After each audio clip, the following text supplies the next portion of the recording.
has just happened, and you will have to forgive me. I'm just a little shaken.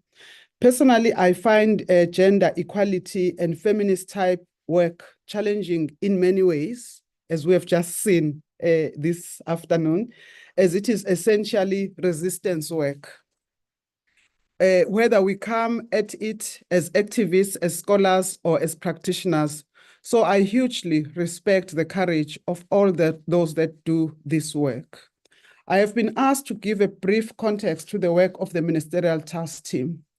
It is widely acknowledged that South Africa has exceptionally high levels of gender-based violence and sexual harm. Surveys show high levels of sexual violence, with intimate partner violence being the most common form of violence against women. The picture is equally dire at our universities, as our chair has indicated.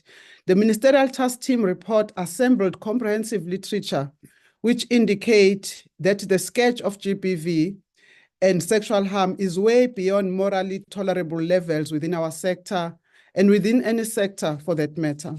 Literature also shows that, notwithstanding several interventions by government and policy responses by universities, we have continued to fall short in fashioning viable responses that serve to push back and isolate the scourge.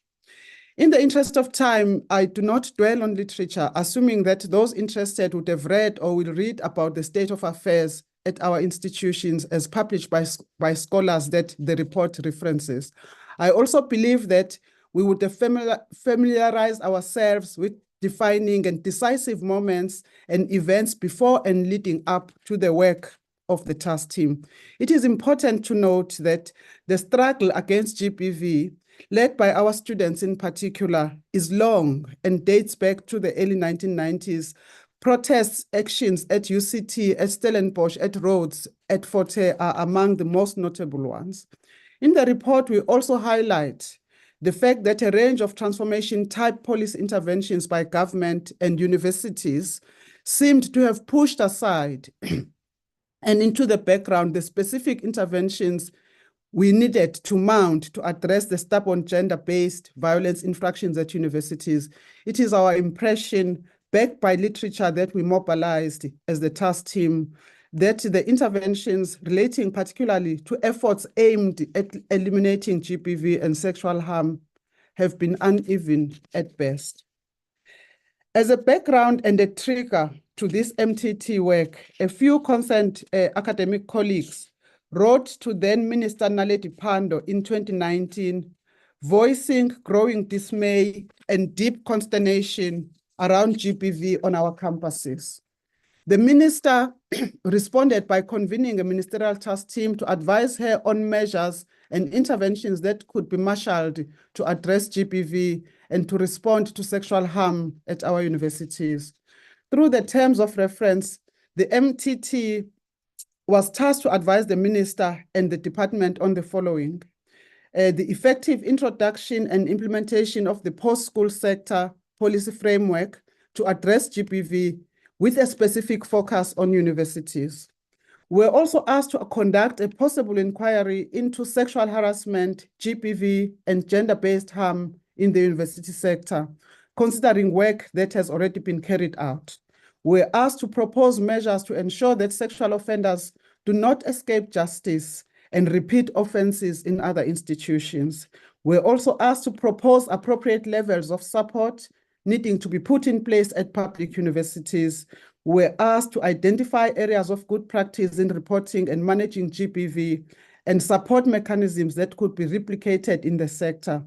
We're asked to identify policy weaknesses across institutions that may be contributing to failures to adequately manage sexual harassment and GBV.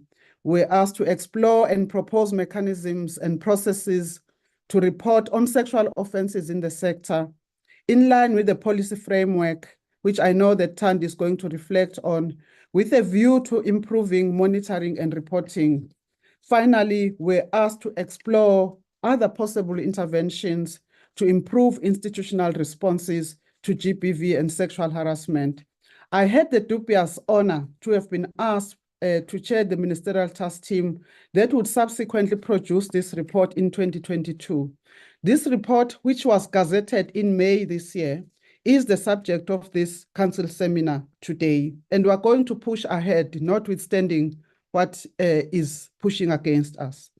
Despite the fact that the work of the MTT was delayed and disrupted by the COVID-19 pandemic, which forced us into online forms of engagement rather than face-to-face options, we were still able to conduct various engagements that generated solid data and insight, and which facilitated a genuinely critical reflection on where our higher education system is positioned in relation to matters of sexual harassment and gender-based violence and harm. To this end, I want to again thank the members of the ministerial task team for their hard work, for their patience, persistence, and passion. I wanted to mention them by name, Babalo, but I will not do that in the interest of time. But I want to thank you all, colleagues. The recommendations in this report belie the robust discussions and all the passionate debates that flow from the experience of those who deal daily with the repercussions of the GBV scourge and sexual harm at our universities, including primarily survivors and those who support them. So I thank all stakeholders who took their time to share their deepest feeling, to share their skills and experiences to make these recommendations possible. Professor Makokwana, I'm going to skip the thematized recommendations, which I had listed. We can come back to them during the discussions. I know that my colleagues in the panel are going to speak to these. So I will not elaborate on them today. Suffice it to say that the recommendations are courageous and far-reaching, but they will require resources, courage, and the conviction of government, universities, law enforcement, and judicial agencies, and all other relevant stakeholders working collaboratively if we are to combat the scourge of GBV at our universities and in South Africa in general. Just as I move to conclude, Program Director, I would like to share some thoughts on the way forward. Colleagues, the report is thorough and it is specific in my view, but its recommendation will have to be taken seriously and they will have to be implemented and actioned. The impact of this work hinges on our individual convictions and collective capacity to drive the anti-GBV agenda at universities. In my view, GBV is the worst form of social misconduct and criminality, as it is scaffolded by the deeply embedded patriarchal norms and toxic masculinities as drivers of the pandemic, as well as societal and social norms that continue to undermine and undervalue women in particular, placing them at the bottom of the social dignity value chain.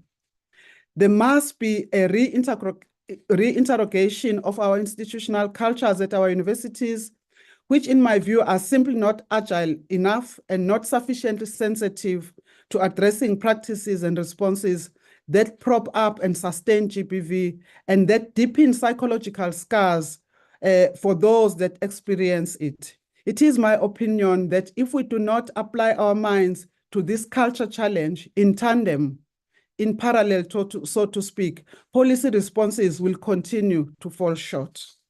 As the recommendations also indicate, our formal and informal curriculum should centralize and mainstream human rights and gender equality imperatives so that we impact mindset and negative normalizations which are at the root of the GBV causality.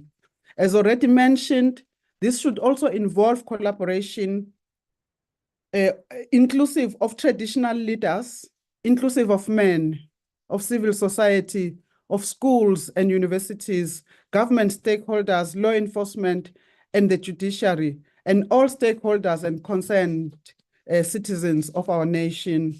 As this report shows, despite policy developments, increasing visibility, and substantial protest talk and action, as well as Women's Month campaigns, South African universities and South Africa in general have not succeeded in shifting the prevalence of GBV and sexual harm.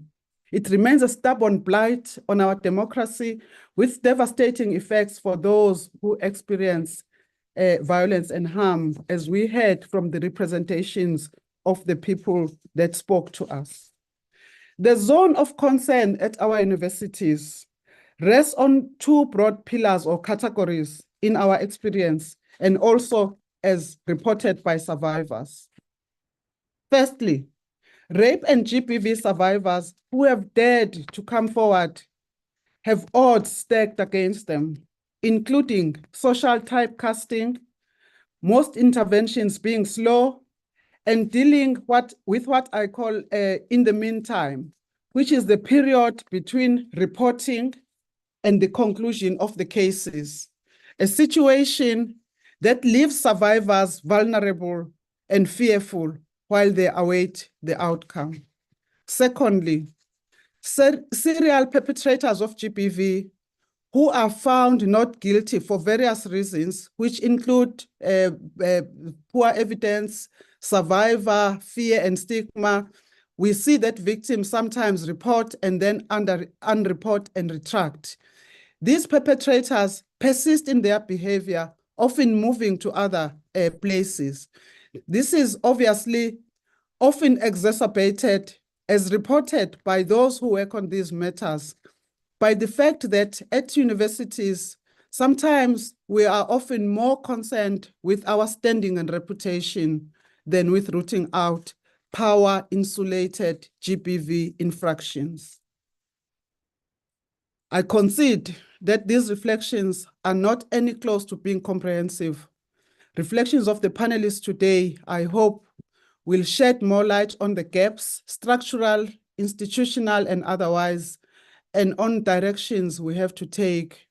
The recommendations of the report are clear and they are accessible to implementation, but will require our collective courage to move forward. It might be appropriate, I propose, to have a sector-wide reference group to engage the Minister of Higher Education on the report and to engage vice-chancellors through the use of structures to advocate generally for implementation of these recommendations. Our university or any other might have to offer to host this initiative until stakeholders in the sector agree on appropriate and long-term institutional arrangements. Again, I thank our university for hosting this discussion, as well as the members of the ministerial task team, our staff and students, experts, writers, and professionals who lent their talent and passion to have made this work a success. Thank you very much, Babs. Thank you so much, Prof. I think that was very detailed, assertive, and giving us a clear direction. Professor Mutwa was the chair of MTT task team that was advising the minister on this particular report. Following Prof. Mutwa, we are now going to have the incoming chair of Nelson Mandela University Council, Judge Nambita Dambuza, who is a South African judge of the Supreme Court of Appeal. I'm sorry, Judge, I'm not going to read your bio as we are putting it out, but I would really appreciate if you can join us to reflect broadly on the report as you have prepared in terms of your own reflections.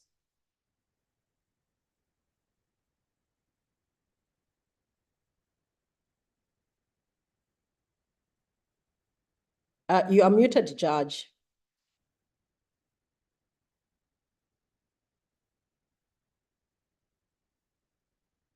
Ponzo, the judge is muted.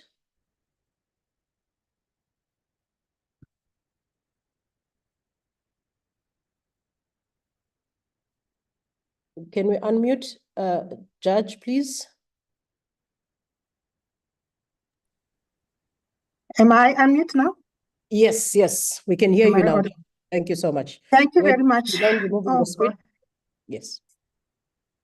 Thank you very much, Prof. Makukwana, and good afternoon to all those that have tuned in this afternoon. Firstly, I would like to commend the members of the task team for this very detailed and very bold report that has quite innovative recommendations. Mine this afternoon is to just give an overview of the recommendations and make a few remarks on them. Please excuse my voice. I fell down with flu over the weekend, so I might be, it might be a bit rough sometimes. Now, the recommendations that the task team made are clustered into 8 areas of focus. And the responsibility for implementation of these recommendations is spread between the higher education institutes, the Department of Higher Education and Training, Universities South Africa, Higher Health, and the Council on Higher Education. The recommendations are framed in line with the terms of reference of the task team, which Prof. Mutwa briefly set out. The first area of focus of these recommendations is based on an observation that the task team made during its investigation, that there is an organic community of practice that's responding to GBV that is emerging within the Higher Education Institute.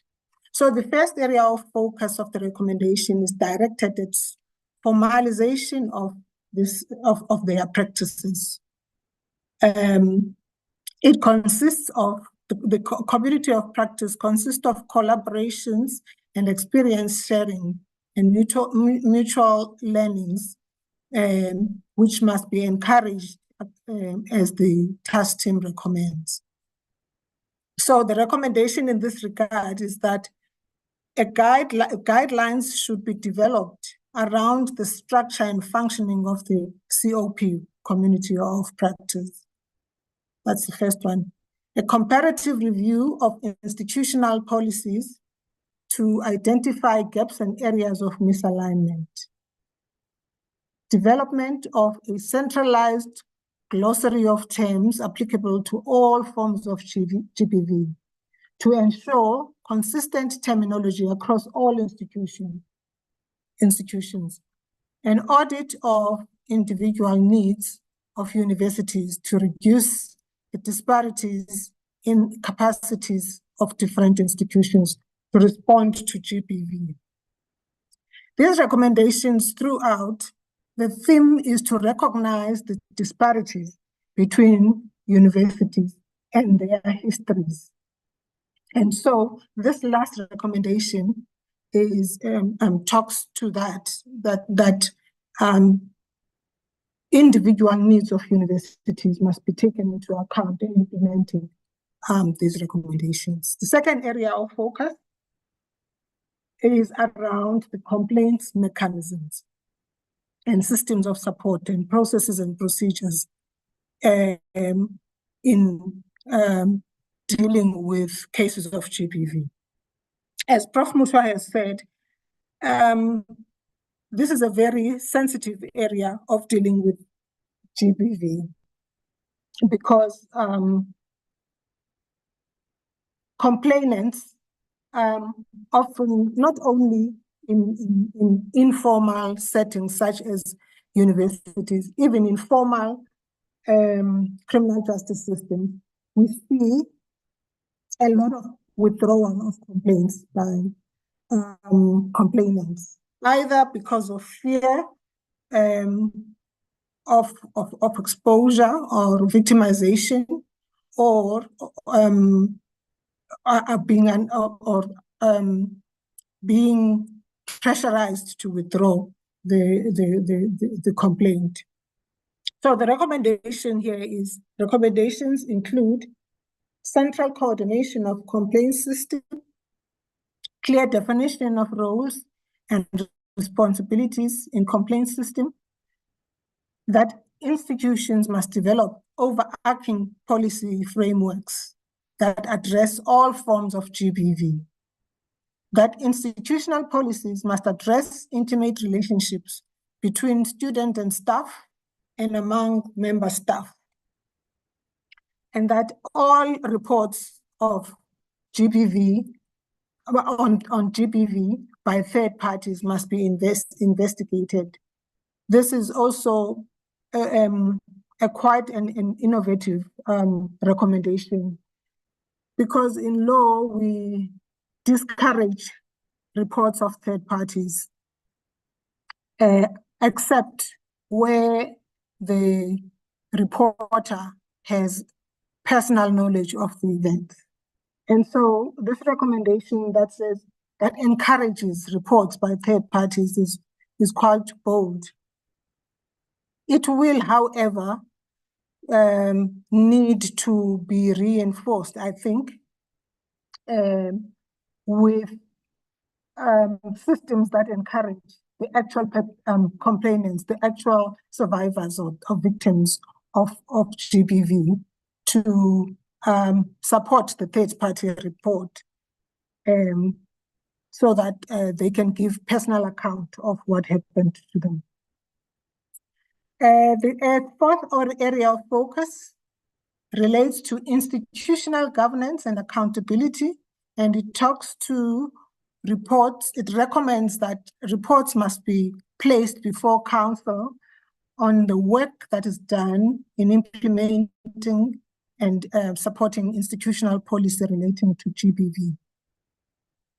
It also recommends that specific plans must outline mandatory training and available institutional support on policy and procedures relating to GBV. Development of advocacy and communication plans is also recommended, and online reporting tool. With respect to training, mandatory training of those that are involved in dealing or involved in dealing with complaints, GBV complaints. Prof. Makokwana asked me to make comments on where the judiciary can fit in within these recommendations, and the training is the only aspect that I could identify where judiciary could assist. As everybody knows, the judiciary is a very conservative sector of state, and therefore we can only assist in projects of teaching, training, and perhaps mock trials or disciplinary hearings with universities staff. Other than that, I cannot see that the judiciary can play a very overt part. And if I go to the fifth area of focus, it relates to funding and resourcing.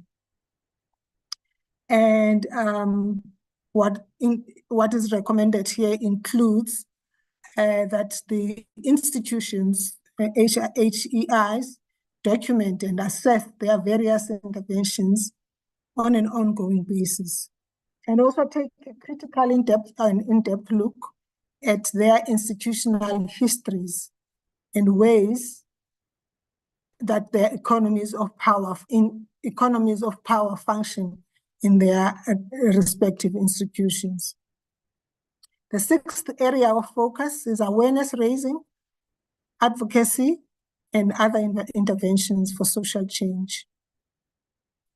And the seventh area of focus is looks at academic corruption and gendered abuse of entrusted power.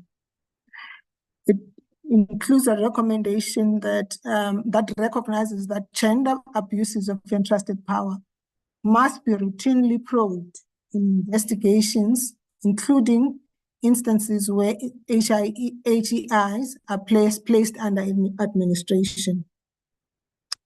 And finally, the task team recommends that the Department of Higher Education and Training consider developing, in partnership with the community of practice, a thoughtful campaign challenging the practice of sex for marks and similar practices.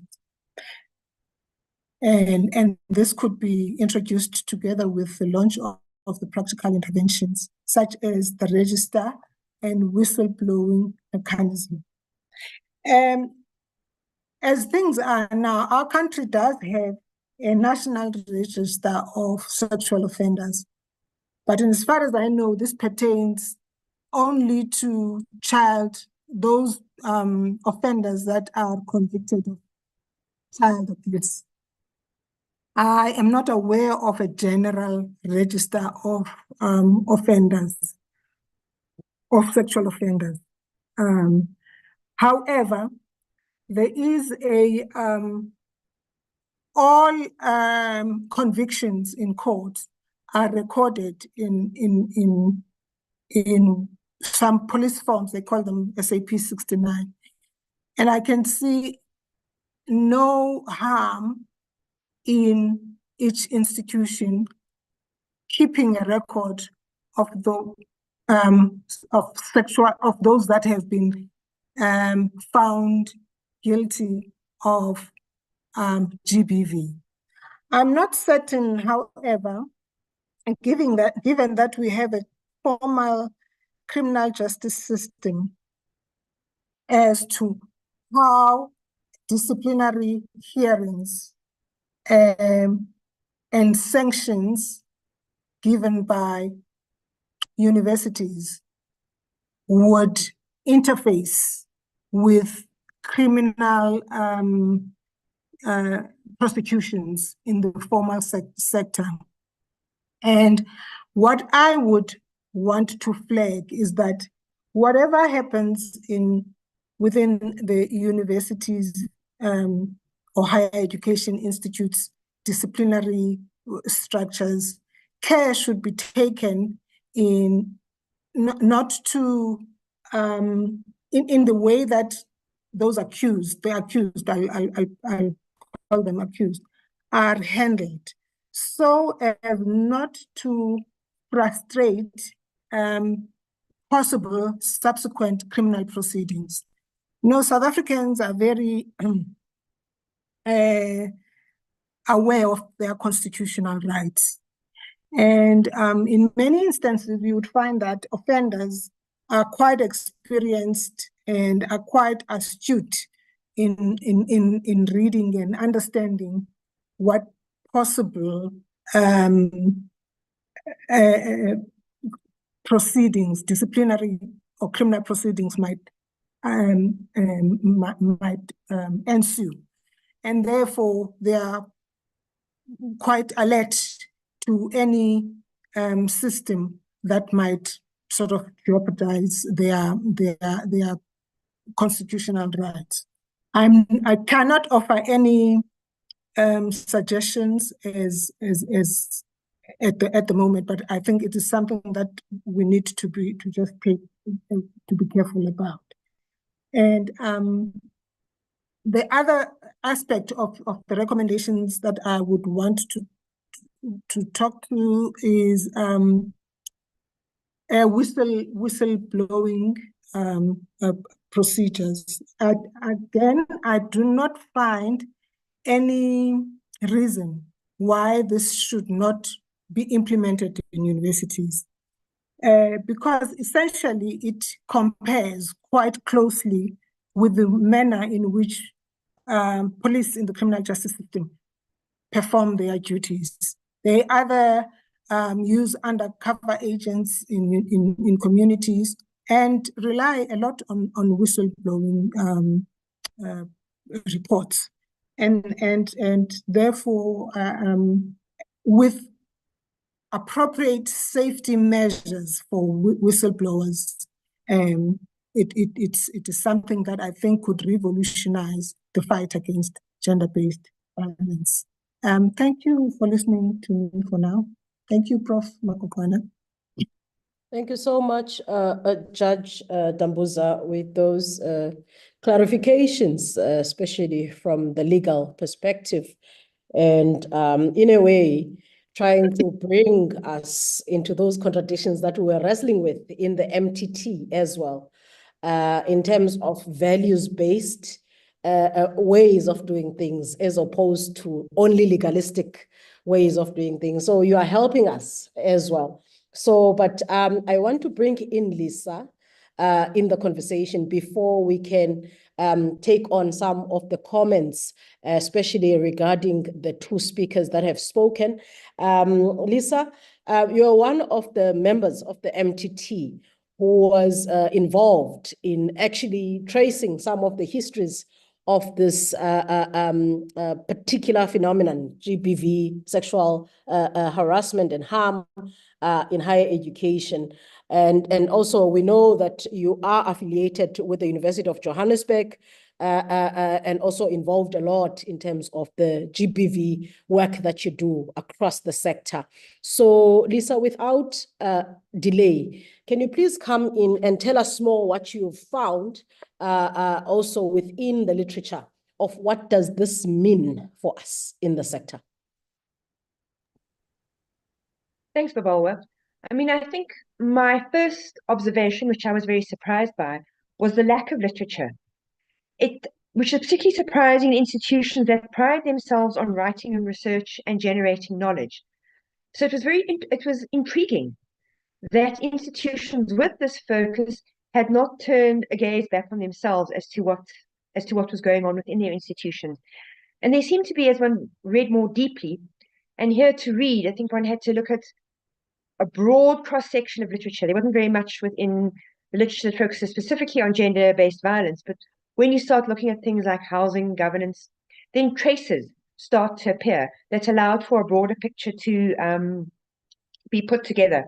I think there were three things that were suggested as to why there was so little focus. The one was that, and I think it explains part of the problem as well, is that in many institutions, it's still probably not seen as that much of a problem, and so it wasn't necessary to be researching, writing, and documenting about it. Secondly, it's bad for a university's reputation, so why go digging in and around your dirty linen and then going to air it in public?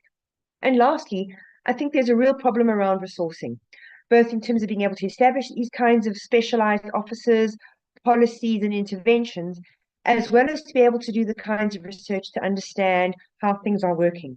So I think that both leads to the lack of literature, but it also reflects some of the problems in the ways that universities go about trying to do something about the problem. And I think the consequences of this unevenness in literature is that we generalize experience from a handful of institutions that are far from identical or equal. We assume that what they present is the picture at all universities. And this then has implications for how we understand the problem in higher education institutions, as well as the interventions that are adopted. And I use the word equal and identical carefully because I think what became more and more apparent the more one read is that that political geography of higher education remains. That spatialization is still in place. And so those differences between institutions that have been historically advantaged and historically disadvantaged remain very much in place. It's not a hard and fast rule. There's no binary distinction. But I think one can see that there are still differences between the two that have impacts on how we understand the problem. But what I must also say is that there's a lack of attention to universities of technology. There's almost no literature about them at all. And then I think also the complexities of universities that have both histories as being both historically advantaged and historically disadvantaged. So it's to be hoped that this literature review will prompt universities to be curious about their histories and how they shape and influence what they're doing now. So one of the first observations is that if we look at the very important protests between 2015 and 2020, they were very strongly framed around rape culture. And that was important because I think what's happening there was a real disruption and disturbance to the idea that respectable and educated men don't rape. So I think this using a language of rape culture and focusing on what was going on inside universities broke away from the traditional idea that it's stranger rape we need to be worried about, and it problematized relationships within institutions and how the institutions dealt with that. So that was really important and not to be underestimated. But I think when one starts looking more broadly and across the range of universities, then what was quite striking was that it was predominantly the historically advantaged institutions who were raising the problem in this particular way. And in so doing, I think there were some inadvertent silences that often, I think, overlooked what was happening in historically disadvantaged institutions and also overshadowed other forms of violence. So I think in relation to what did it overshadow was, I think, the emphasis on domestic violence.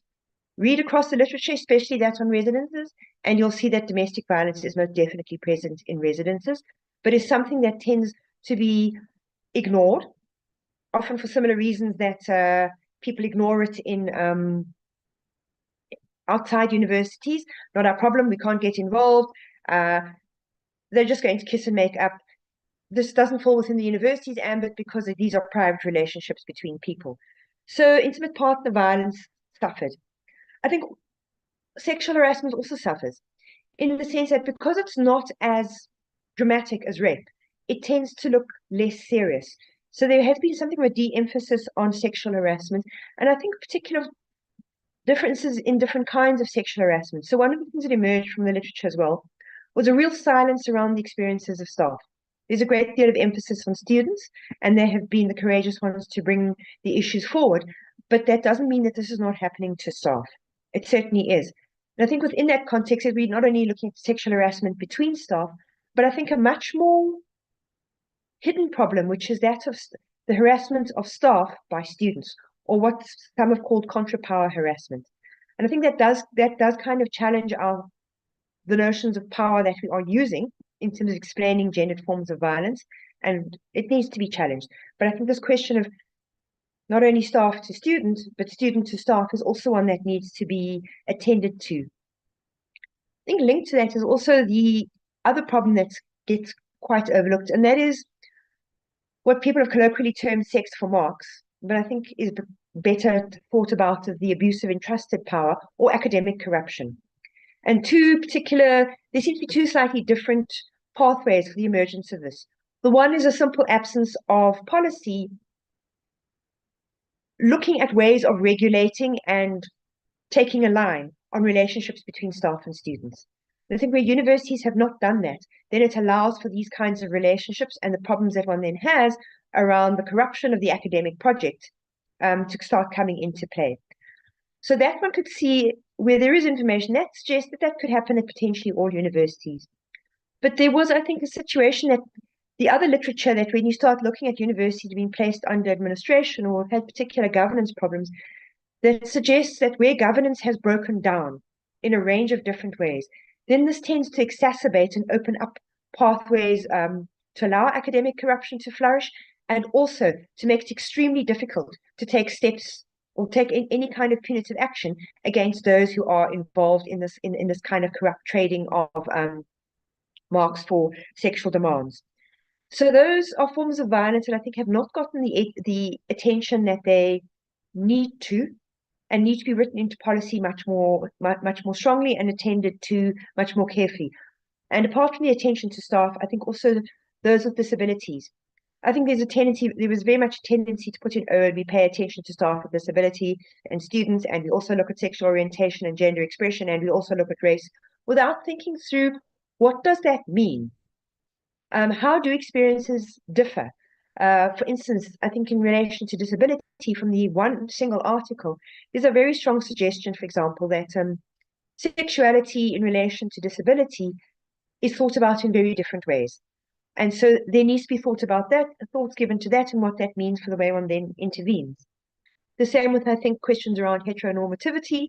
How does that influence the way we understand not only power, but how we understand gendered forms of violence to manifest themselves?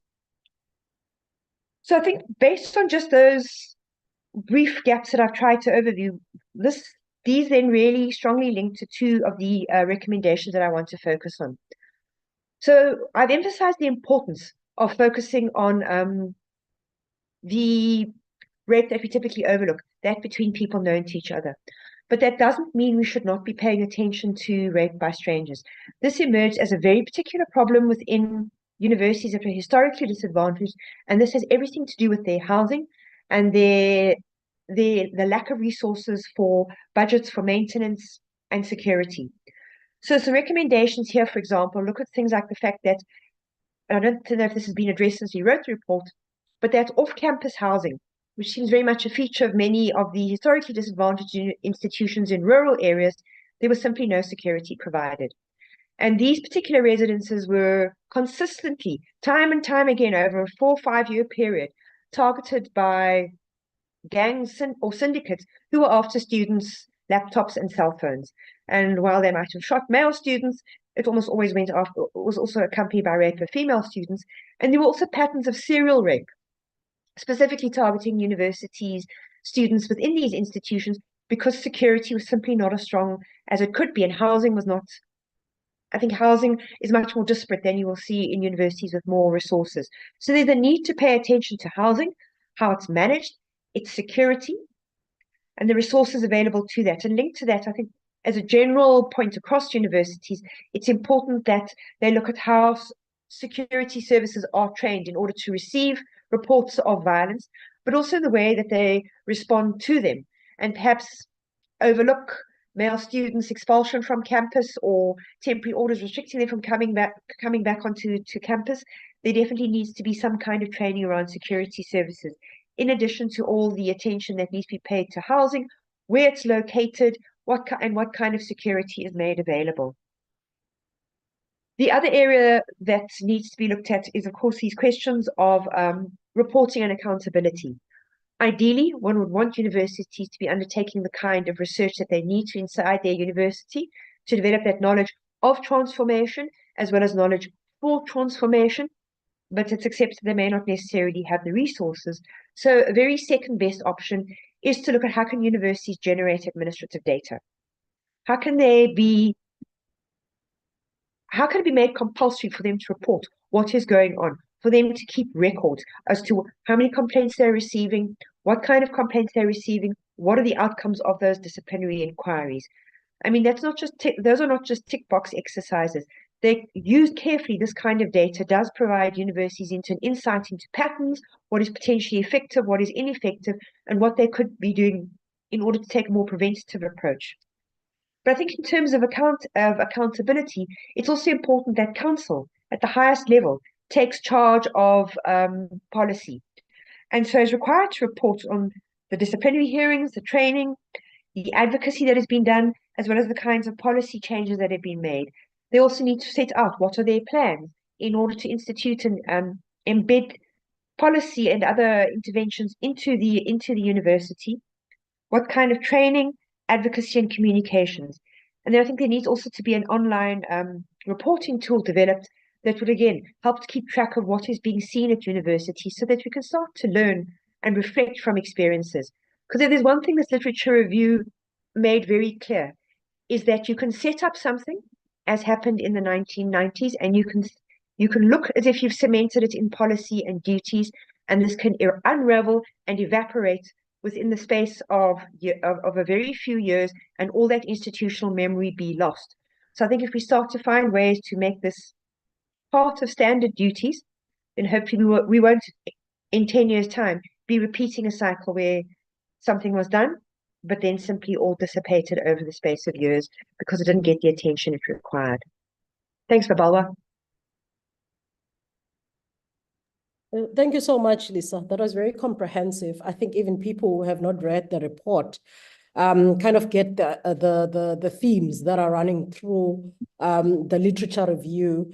And I think the idea of emphasis on this unevenness of experience that tends to affect our interventions, that you're mentioning, the issues of queerness, disability that are completely absent sometimes when we think about sexual violence, are some of the things that I think all of us need to pay attention to build this literature and self-critique as institutions of higher learning.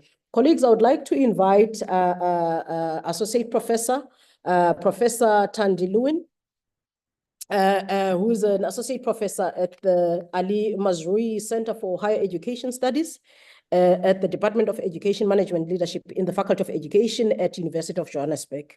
Thandi was also part of the team that formulated this report when she was the chief director for institutional governance and management support in the university education branch at DHET at the time. So we have traveled with Thandi a lot. So Thandi, I'm not going to read that whole bio, but I would like to invite you to make comments around the policy and what that looks like in terms of the gaps that Lisa has started to flesh out.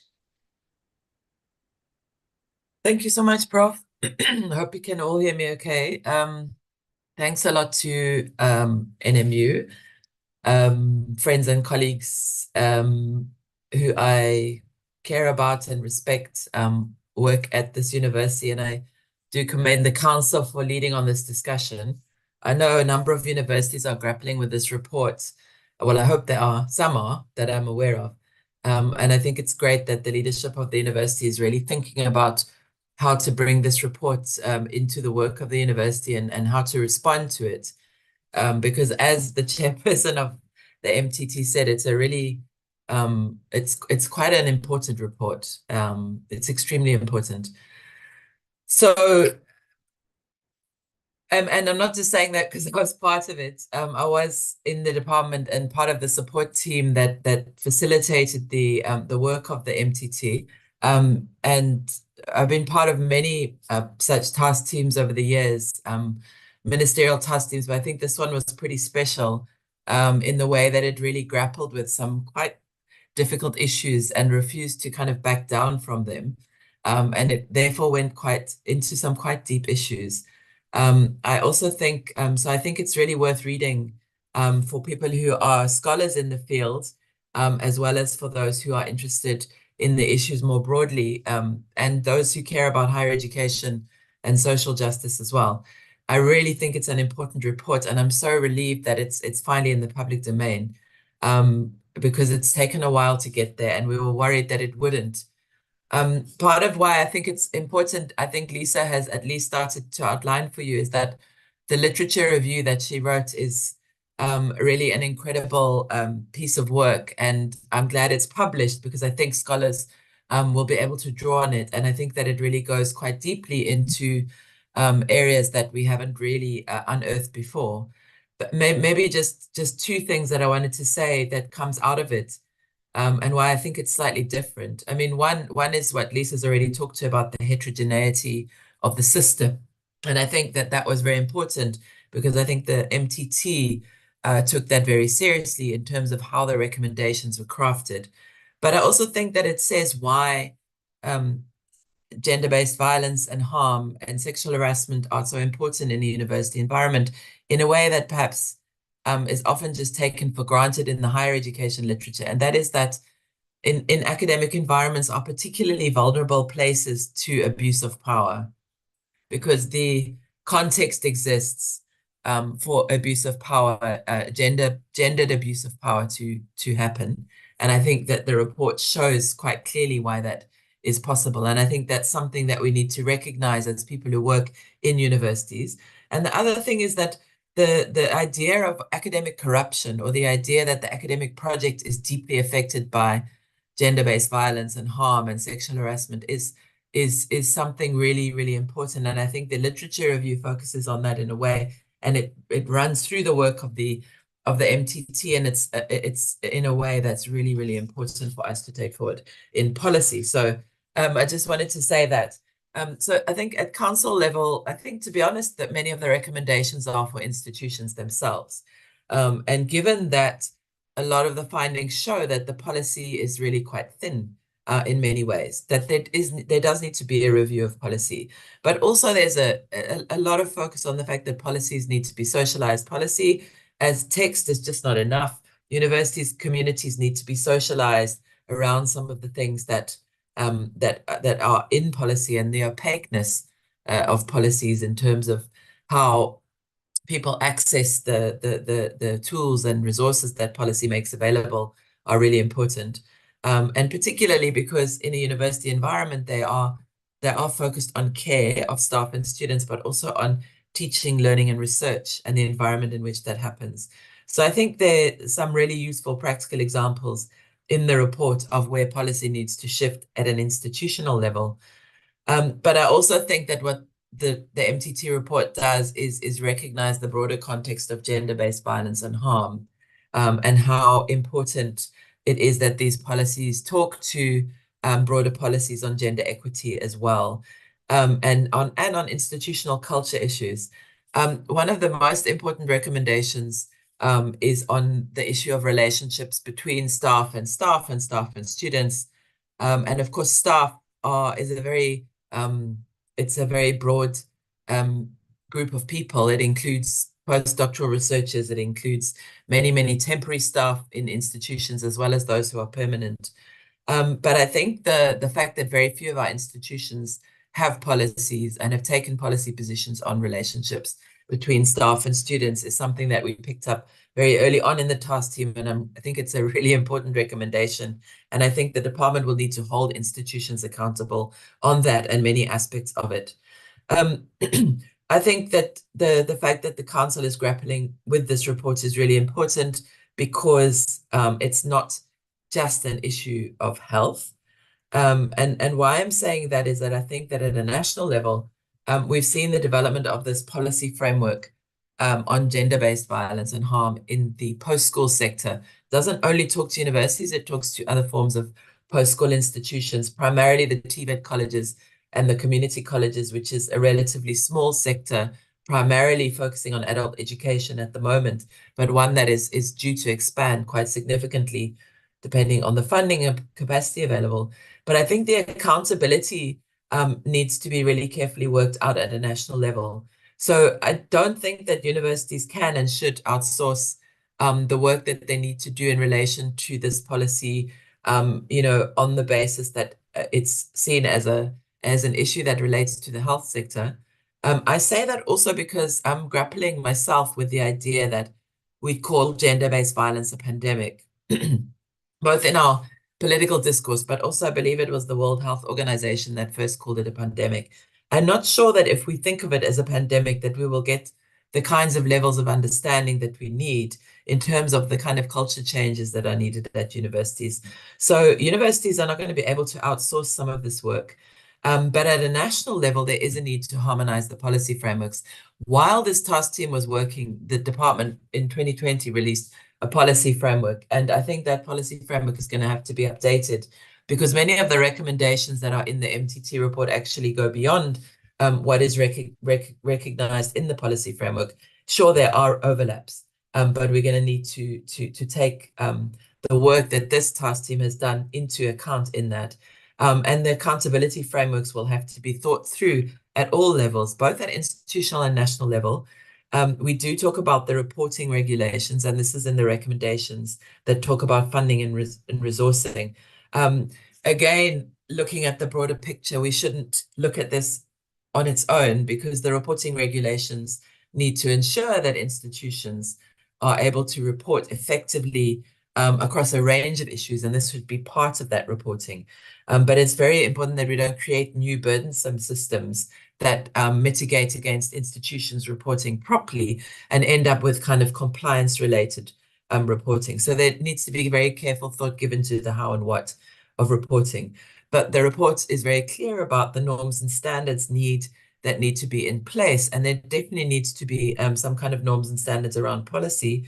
And I think this should be driven by the sector. And this kind of leads to another issue, which is that at the sector level, and Prof. Mutwa, took this on her shoulders in her response as well, is that the VCs have a very important role to play, and the leadership of the sector through organizations like USAF and of course the communities of practice that we have suggested in this MTT report really need to be driven by the sector.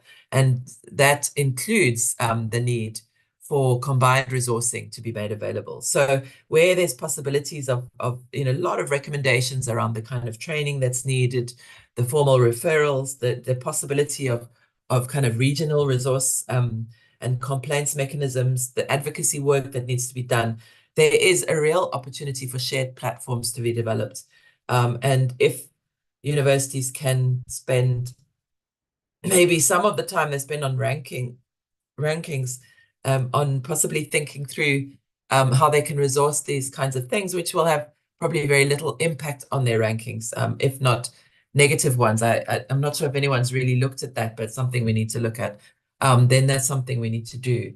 But I would say overall, the department has a very key role to play, particularly in implementing some of the hard recommendations, the need for a complaints referral system, the need for a national offenders register has been very clearly outlined and argued for in this report, and the DHET will have to respond to that. The need to harmonize policy frameworks is something the DHET will have to take responsibility for. But I think there's a massive role for USAF, and I think that USAF will need to work quite closely with higher health. The reason I say that is that higher health can only play a role in terms of dealing with some of the issues, but the accountability issues at institution level need to be dealt with at a number of levels, and it's not something that can be outsourced to a structure like that. So the work of the DHET and the USAF working together with higher health is going to be very important. There is work already happening there, but I think we need to hope that some of that work will find its way into some kind of combined decision making. And I've probably gone way over my 7 minutes. Sorry, Prof. Margot. That was on time, Thandi. Thank you so much for helping us get the views on around the policy framework. But also, Thandi, I know that when Minister Naledi Pandor sent the request to the universities around the GBV policies, there were a few universities that might not have, responded, but the majority had the policies in place, which speaks to what you are talking about in terms of harmonization and creating the norms at the higher level. So we thank you, Thandi, but also we note the fact that you're saying we must not get into a space where we reduce GBV into a pandemic because it might just reproduce some of the problems. I think that is really something that we also need to take, and also the leadership's accountability. Babs, I'm so sorry. There's a really important issue that I didn't talk to, which is money. So just 2 sentences. That's fine. I think we need to be very careful, given the financial situation of the sector at the moment, that we don't create a situation where what happens is we ask for an additional grant from the department, and that then ends up in money being reprioritized, as has happened many times over the last few years, and taken away from some of the core funding that's needed for the institutions. Those who know the funding of the system will know that the infrastructure grant, for example, is almost at zero now. And there's been a lot of loss of some of the transformation directing grants. And what we do not want is to affect the core work of universities. So that's, I'm not saying that the DHET shouldn't make grants available, but I think that whatever funding is made available, we must be very open about where that funding should come from. Higher Health, by the way, is very good at fundraising, so it's an important partner. But also, I think there might be other government departments that would be willing to invest in some of this work, and not only look to the DHET and run the risk of some of the financial problems in the sector also being made worse. I'm not saying that the DHET shouldn't and can't address this issue, but just to be careful about that. Thanks. Thank you so much, Thandi. I think that was a really important point to make, given the competing priorities of the sector and the state of precarity that we see every day. So we'll also touch on that when we are dealing with the questions and answer. We see the questions on the chat. We'll read them just after we bring in Jerome, who's about to speak on the methodologies that have been applied in producing this report, so that we can have different stakeholders represented and involved in the process. Jerome September is the Dean of Student Affairs at Wits. He's been in this role since 2018, And also he was the head of student affairs at Soplakini, Kimberley, and also a number of senior positions that he has played before. Jerome, I'm not going to read the whole bio. Okay. Now, but I'd like to invite you as one of the members of the MTT, but also people who are grappling with these kind of questions, even in your own university currently. So thank you so much, Jerome. Over to you. Thank you and good afternoon. Thank you for having me. It's a great honor to be here and to just share a couple of thoughts.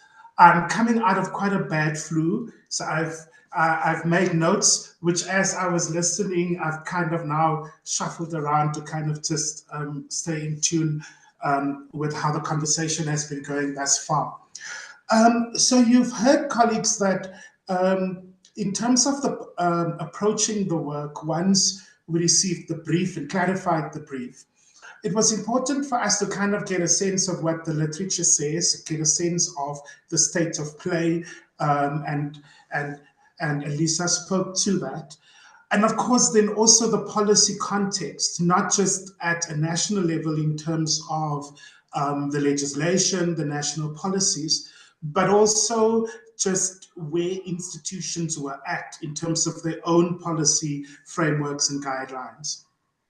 But it was important that this all kind of be situated within also the experiences of those in the sector. And so, as you know, this was around 2020, going into 2021. We had very ambitious plans around going around the country at some point to really give members of the sector an opportunity to kind of make inputs into the work. But of course, COVID happened, and so we ended up going online. And so we had 4 online sessions, one including one students, 1 staff working in the GBV area, human resources and employee relations, and then of course middle to senior management. And the idea was to hear really from the sector, not just experiences, but also get suggestions around the way to from here. And the idea was that the report, or as we were thinking about the work, that we do justice to those who have come, who have done the work, who have done the heavy lifting, and give voice to victims and people who are grappling with some of these issues on a daily basis. And so as we went into that, and you'll pick this up from the report, there's quite a number of themes and areas that are coming through, which of course is supported in the literature, but to some extent also push the literature a little bit to kind of deepen understanding and to push the boundaries of that understanding. Given the conversation up to now, I thought maybe I should start with just this idea of from the focus groups at least and the conversations, this idea of how GBV is located within our understanding of our institutions, but more broadly within our society, within who we are and how we think about ourselves. And so what came through quite a bit was this idea that GBV should be contextualized when we think about interlinking societal violence, so what happens in our societies, and interlinking that with institutional cultures and how we think about our institutional cultures. And here, that idea or that thought was then also pushed further around thinking through the intersectionality. So we've already spoken about people with disabilities, about the LGBTQI plus community, but then also issues of race, gender, class, ability, disability, and so on, and how all of that intersects kind of in this space. And so there was a big caution around not looking at the university in isolation of local community. But I think at some point there was also a conversation around how we think about the basic education space, because I think in the basic education curriculum, there is a section that looks at gender-based violence. And so how is that tackled at that level, and what is the follow through into the institutional space? So the shared experiences across the board was really around entrenched masculine entitlements, how we think about that, the issues around consent, and the grappling with what is consent, and then of course the misogyny and those sorts of histories in the academy. That was then linked to, when we think about then, if I were to take that into the leadership kind of space, this idea of leadership cultures and how we think about leadership cultures in our institutions, and our leadership cultures, leadership ways of being, how that is kind of embedded sometimes in authoritarianism, and sometimes even very sexist in how it kind of plays itself out. And so this idea of effective, bold, courageous leadership, which I think the VC spoke about when she also started earlier today, around this idea of courage and of courageousness, of taking this kind of on, then also came forward as we were thinking kind of about this. So this idea of who we are, the university, how the university is located, vis-a-vis society, its role in society, the local community was quite an important kind of consideration as we were thinking through this. What that meant was that whilst on the one hand, I mean, there was lots of sharing around ideas around best practices, the idea of shared services, of a common register. And while that was acknowledged, there was also further kind of acknowledgement that one must be careful of not therefore creating an environment or a system that is a one size fits all, and that the institutional dynamic needs to be taken into account. So if you have, for example, one office, what one office might look like at one university that has one campus would be very different to a university that has multiple campuses, perhaps in rural areas, and what the connect between those offices would then be, and the challenges that such an arrangement might pose. But that then linked into conversations around how those divides can kind of be bridged. So thinking around online systems, apps, and there were quite a few examples used of those across the system where there are already apps in place. And so this idea of collaboration, of shared services, but of being quite aware that one size fits all approach would perhaps not work.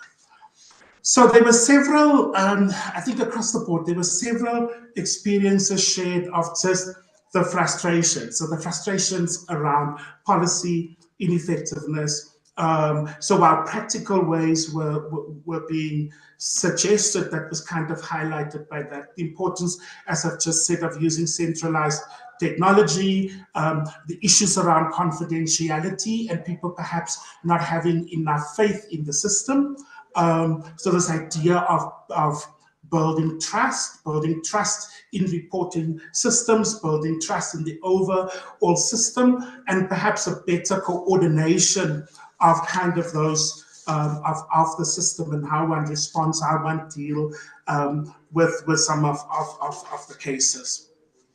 So I've spoken this idea of the patriarchal society, of the leadership, and how we think about the leadership, and a lot of the thinking there was around how does the undergoing of training. And I think in the training space, there was a lot of criticism around some of our institutional approaches, which is often almost seen as tick box kind of exercise. During orientation week, the policy is shared. It's kind of just a going through it so that all students know, but there isn't a real engagement often with some of this. And so this idea of training, of development from council to senior management, all the way to student leaders, to sensitize people around understandings around sexual harassment, understandings around rape, and particularly understanding that within the broader kind of transformation project. And then, of course, the participation of people within that. So the issue of resourcing came up quite a bit, how this can be resourced. and in the resourcing space, perhaps sharing across not just institutions, but also with potential partners outside of the higher education space. So how do we work with social development? How do we work with the Commission on Gender Equality? How do we work with the Human Rights Commission, the police, and a host of other kind of agencies that can come on board? And in that kind of, it was also quite a lot of conversation and concern sometimes around case management and how cases are being handled. So how security is trained, but also in the support space, the language that is used. So if we think about our counseling services, so it's the language around English or Afrikaans or isiXhosa, but also the language around how people, how to the extent to which the service is indeed victim-centered, to the extent that there's an understanding that trauma might take a while to manifest itself, linkages to long-term support, which is often not available, and how we think about this idea of safe spaces on our campuses. Then, of course, how we think about the LGBTI plus community, but also around just, again, back to the broader transformation project. So the naming, the misnaming of people, and how that kind of creates the sorts of environments in which gender-based harm, gender-based violence, and some of these isms kind of thrive as part of this bigger kind of context. So we think about 24-hour reporting systems and so on. I mean, I've spoken about the need for training, and there was a major issue around training and development, thinking about training for boys and for men, thinking about how can this be incorporated into the curriculum, like was done with HIV/AIDS. Is there space to kind of do that as we think about this going forward, how we think about SRCs, student leaders, and then a host of legal questions that came up. And those were around the status of disciplinary processes, what happens when someone resigns, background checks, this idea of a national roster, the difference in processes offered with students and staff, suspensions, how we think about that. And I think one of the speakers spoke about this idea in the meantime, what happens in the meantime. Let me jump, because I do think I am way out of time. And so just in terms of one of the recommendations, and because of my own area of work, I guess, it's this idea of how we work in the training and development space, but particularly this need for research. And so how do universities begin to I mean, I think it was Lisa who spoke about this difficulty in the literature just around research and documenting and pushing the boundaries of our understanding of this. And so how do we kind of commit to research, to contributing to understanding, to knowledge, and kind of pushing the boundaries around that in this space. And then the last one that I might just quickly, but this is also already been picked up, is then this idea of, and everyone has spoken about it, but sex for marks, because that goes to the heart of the academy, that goes to the heart of who and what we are. It's the day-to-day, the everyday relationship between lecturer and student, and that's the most, almost one of the most powerful relationships in the academy. And so that's an issue that I think needs urgent attention, because it really does go to the heart of who and what we are, who we are as the institution, this idea of safe space or not, this idea of mentor versus mentee, and really just the heart of what the academy is about. And so I just want to raise that as an important one. Thank you. Thank you so much, Jerome. You remind me of the sessions we had with Professor Mutwa and the others at MTT, how passionate and very committed the conversations, Lisa Tandi, Maleo and others, Robert Marrell, we had around these issues that you are breaking down. But I think what you're talking about in terms of how COVID, in a way, derailed some of these ambitious plans to actually be in the campuses. It did take away something, but I think we gained a lot by recording them online. So thank you so much, Jerome, with those clear methodological questions of the report, but also on your last point around student leadership and its role. I think it's actually perfect time that I bring in Faith to come in and reflect a bit around the role of student leadership when it comes to this report and her reflections about what this means. As a student leader herself, she's part of the SRC Community Development, Transformation and Gender Officer here at Nelson Mandela University, but also she's an environmental health sciences student. Faith Isphumeza-Kundo, would you please come in and give us your reflections around this particular role of leadership from the student perspective? Thank you so much. Thank you so much, Prof.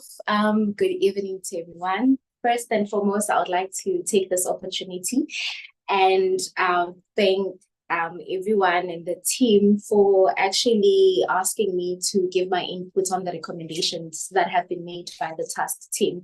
I mean, it's a lot, because I do believe that as the Student Representative Council, we are the voice of students. And one reason behind that is the fact that we are always on the ground. We live with the students and we get to see and experience all of those things firsthand.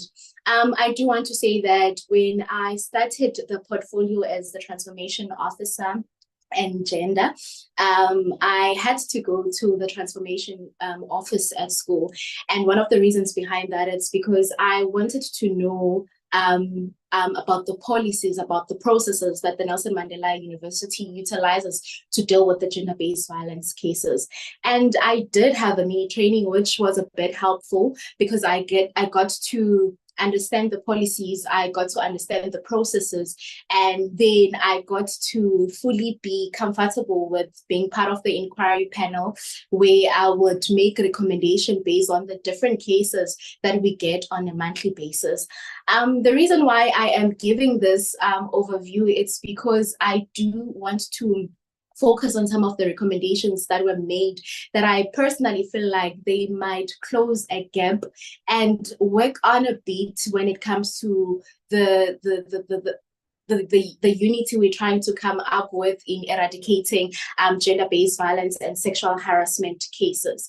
And one issue is, one recommendation that was made was on student housing management and the need to have the duty to prevent gender-based violence.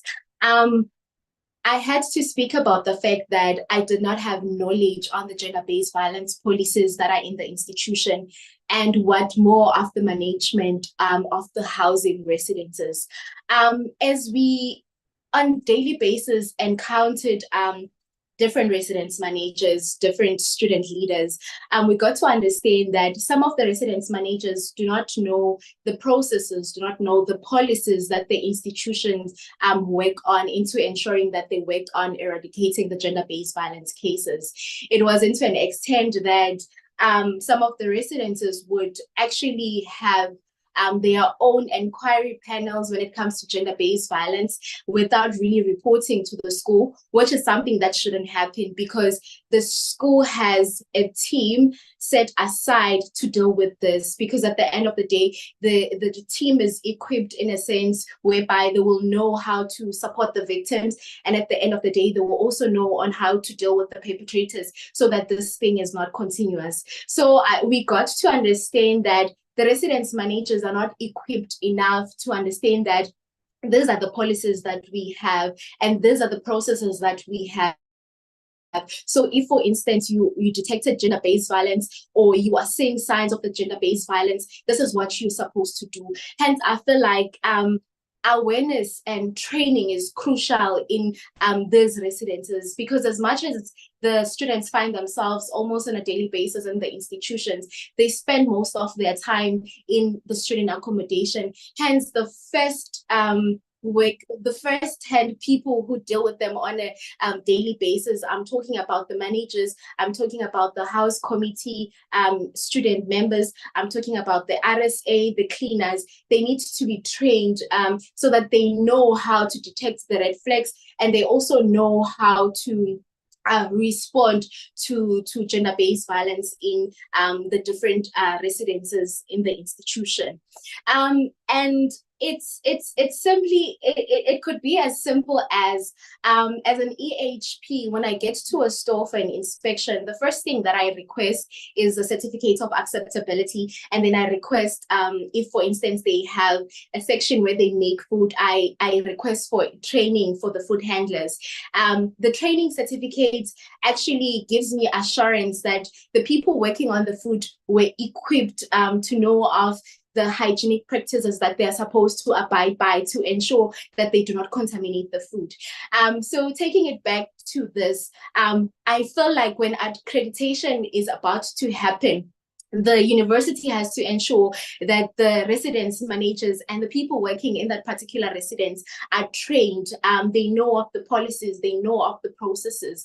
And also it goes as deep as their security. For instance, if the residence itself is equipped of this, has this knowledge of the policies gender-based, when they want to outsource security, they also give out that requirement to say, for you to be able to handle our security services, you need to be trained, because we don't want you to only check the thugs who would steal, but we want you to be able to know on how to react to the red flags of gender-based violence or gender-based violence itself. Because we've been having this issue whereby intimate a relationship, when there's violence attached to the relationship itself, people usually overlook it and they say, no, it's normally something that they do. It's okay, they do it always. But our securities should know that it's actually wrong, which also comes to the third party reporter to say, if the managers know that they have the right to actually report such cases, I'm sure they would have been reporting, and we could have been dealing with majority of these issues we cannot get to because the victims wouldn't be reporting themselves. So all in all, what I'm trying to say, I do support the recommendation that was made on student housing management to say we need to capacitate them as the institutions. We need to let them know on how to deal with this. And one reason behind this is the fact that they are the ones who are dealing with students on a daily basis, and they need to have that eyesight, the sharp eyesight to say, I can sense gender-based violence from a distance and I will deal with it before it gets to a stage where now we have to work on supporting the victim, we have to deal with the perpetrator. Another thing I wanted to touch on was security, which Ms. Lisa has already also touched on. Usually there's a thing that is going on, especially on off-campus accommodation. The students would usually say they feel like the stepchildren of the institution. And this is because majority of these implementations and majority of these beautiful plans are implemented on campus. With on campus, we have protection service that will constantly do patrols. We have proper lighting. We have all of these things you can think of. But when you come to off-campus accommodations, we have students who are residing in Central. It's not safe. Now, check the location of where the student is residing. Check where the student is supposed to catch a shuttle. It's a 7 minutes walk distance from the accommodation to the to the shuttle, and you have to also outline I also have to outline the time frames in which the shuttles are operating. The first shuttle is around 6 a.m. It's dark. The last shuttle coming back from school is around 8 o'clock. Now think of the distance, think of the location, and think of the safety. We hardly have securities or the SAPS patrolling or checking if the students are safe. And that is where the perpetrators find or rather thrive in attacking students. Then we have cases such as serial rapists because of limited safety when it comes to the positions the students find themselves when they're trying to go to school and to get back to race. And if we can also strengthen security, to say, as much as on campus might have protection services and all of that, collaborations with stakeholders such as the SAPS could actually be crucial. To say to the SAPS, around these times, you know that our students are utilizing these routes. Please be constantly around. The security services that are working with the accommodation or other service providers also doing their rounds to ensure safety and to ensure that our students are actually protected. I think for me, Prof, what really spoke to me was this thing of training being crucial, and training because before I got to sit in this panel inquiries, and I still believe I'm still also learning on a daily basis, because I remember there's a case I almost overlooked because I was like, no, I don't see anything wrong with this, up until I had to sit down with the gender-based violence specialist who had to break it down to me to say, look at it this way, this and this. And then that's where I got to see, oh, actually the red flags. So if, for instance, a person like me who sits on this panel inquiries, who absorbs as much knowledge, who reads in this policy, still falls short in understanding, in seeing, in addressing, what more the people who do not know anything about it, what more the people who are not capacitated, what more of the security that is residing here and is overlooking the fact that there's two people who are in a relationship, the guy beats the lady every day and it's a normal thing. So I think training is crucial, especially in the housing spaces where our students find themselves in. That's why, as I'm closing, I do want to say that those were the best recommendations, because at first when I was asked to actually give my inputs, I was a bit stressed to say, I know those recommendations were made by people who did their research, but it was quite clear, quite simple to be understood. But I do believe that these recommendations should be applied to ensure that we close these gaps. And hopefully, with closing these gaps, we are working on ensuring that as the institutions, we reach a point where we totally eradicate gender-based violence as an issue. Thank you so much, Prof. Wow, Faith, thank you so much for bringing us back to the basics and relating it to your own daily experiences, telling us that the certification that might be needed and also accreditation of certain companies that work with our institutions could be, basic ways of starting to deal with this scourge of violence. But also I like your reference to training for yourself in how to understand what it is and how these things tend to come out, and also trying to detect it the first time before things get to be worse. Luckily, we have Yoletta Murray, who's coming from the Transformation Office here at Nelson Mandela University.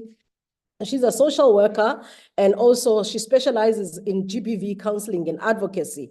And also she's a GBV counselor, and Amanda Memeza, coordinator here at Mandela. I'm not going to read all of the bio, Yoletta, but thank you so much for agreeing to speak to us in terms of your reflections around the report in reference to the work that you are doing currently here at Mandela, and also as the student, Faith has just referred to some of the work that you have started doing. So please share with us briefly about the work that you're doing. Thank you. Hi, everyone. Thank you so much, Prof. Makokwana. Hey, I had this beautiful presentation that I had prepared, And then when I'm looking at everyone, it looks like presentations are not the order of the day. So I'm just going to follow what's happening. I'd like to just thank you for bringing me to this wonderful platform. I'm honored to be part of the esteemed panel and to engage in this important discussion alongside our distinguished colleagues and to share the work of the Transformation Office. As you have mentioned, mine is mostly to touch on the advocacy work at the Transformation Office. And the best way to kick that off is just to share a little bit about the Transformation Office's mandate when it comes to the issues of gender-based violence. So I'm just going to start there. So our purpose is to drive an institutional transformation and cultivate a supportive culture that values diversity and social inclusion. We achieve this through programmatic interventions aligned with the constitutional principles of human dignity, equality, fairness, non-racism, non-sexism, and redress. All of this work is informed and based on the integrated equality policy, which is the overarching policy that informs our sexual harassment and offences policy, which in turn also informs the advocacy work that we are based on. I would also just like to request, Prof, that you just let me know if I'm going a bit tad too fast, because sometimes when I'm looking at the clock, I can tend to just rap. So the Transformation Office has the 4 portfolios, advocacy projects and portfolios that serve to address issues around gender-based violence, equality and discrimination-related issues. But I won't go into depth with regard to in explaining the different portfolios. The link to our Transformation Office website will definitely be shared if is required. So firstly, we have the Equality Promotion and Social Inclusion portfolio that is an initiative centered around the promotion of equality and social inclusion within the institution. It tackles issues like unfair discrimination, the unconscious biases that we have. This is achieved through inviting various international speakers and national speakers, even speakers from our very own university as well. We have Amanda Memeza, the Anti-GBV Project, that is dedicated to raising awareness and advocacy around gender-based violence within the Nelson Mandela Institution as well. And then we have Singamadoda, which is focusing on redefining positive masculinity, as our VC had mentioned earlier, on the issue of masculinity that tends to in turn contribute or perpetuate gender-based violence within our communities. So Singamadoda is more of a supportive and educational group focused on redefining positive masculinity. It aims to provide guidance and foster discussions around healthy and respectful masculine behaviors, which promotes positive role models and support for personal growth inside our community. And another one of our portfolio is our Mandela Pride portfolio that is dedicated to advocating for the queer equality and inclusivity within the university, with a focus on supporting and representing the LGBTQIA+ community as well. So, like I said, I wasn't going to go in depth in terms of what each portfolio does, but the next aspect of my presentation will basically give you an overview of what our day-to-day might look like within the different portfolios. So we are focused on providing ongoing specialized training on GBV for both staff and students, along targeted awareness programs, especially in residences. The efforts are focusing on equipping our students, our staff with the knowledge and skills needed to effectively and prevent GBV within the university institution. And that is mostly coming from our sexual harassment and offences policy. And then we conduct GBV discussions that focus on contemporary topics, touching on the lived experiences of our students, even our staff as well. So how we structure those, they're themed discussions that are aligned with the significant days of the year. Just to give you an example, we look at March. March is Human Rights Month. Then whatever we are talking about, we'll make sure to address that, and so on throughout the year as well. And we have our First Responders Guide course that is on Moodle. Anyone can enroll in that course, whereby we equip our staff and students in terms of how to respond effectively and appropriately in issues of trauma incidences without re-victimizing or committing secondary victimization on whoever has experienced a traumatic incident.